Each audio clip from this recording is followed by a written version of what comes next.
આજે તો આપણે વણેલા ગાંઠિયાનો પ્રોગ્રામ છે. જો અમારે ભાભી છે એ ગાંઠિયા બનાવે છે, કેવા સરસ મજાના બનાવે છે.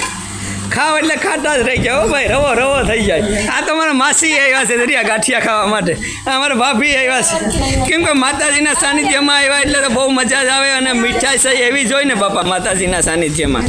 એટલે આગળ કેવા બને છે સરસ મજાના એ આગળ અમે તમને બતાવશું આ વિડીયામાં. અત્યારે તો બનાવે છે, હમણાં થોડીક જ વારમાં બની જવાના છે ગાંઠિયા. તો અમારા પિન્ટુભાઈની એ પણ આવી ગયા છે હો ભાઈ ગાંઠિયા ખાવા માટે. કેમ કે અમારે મીરાબેનને ભૂખ લાગી ગઈ તો મીરાબેન કે મારે તો જમવા બેસી જાઉં. તમારે મીરાબેન છે એ જમવા બેસી ગયા છે ને આ બધા માટે હજી જો થાળી વાટકા સાફ થાય છે.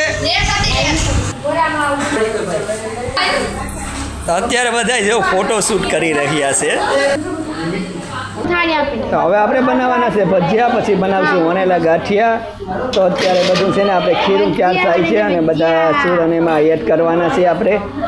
અને ચૂલા ઉપર રસોઈ બનાવવાની છે. એ તો બહુ મીઠાશ હોય ભાઈ.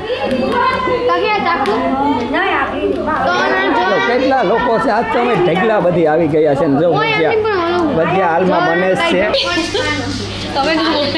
કેમ કે મીરા નથી જમતી ને તો જો અમારા માસી છે ને એને ફેરવતે આ લોકો બધા એને જમાડે છે.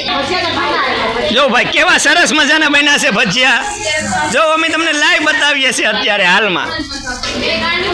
માતૃમાના સાનિધ્યમાં આવ્યા છે આજે અમે, અને અહીંયા અમે પ્રોગ્રામ કર્યો છે ભજીયાનો અને વણેલા ગાંઠિયાનો.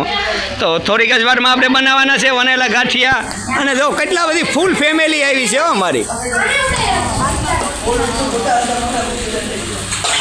પછી આપણે રવો બનાવ્યો છે માતાજીને જવાર. તો અમારા વિનુભાઈ જોવા માટે આવ્યા છે કે ક્યારેક જમવાનું થાય છે, એને લાગી છે બહુ ભૂખ.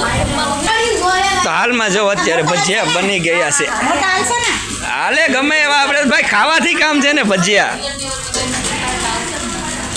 તો આપણે એક ગાન બનાવ્યો છે, કેમ કે પહેલાં તો માતાજીને થાળ ધરવાનો હોય. માતાજીને થાળ ધરી અને પછી બધા લોકો લે છે પ્રસાદી.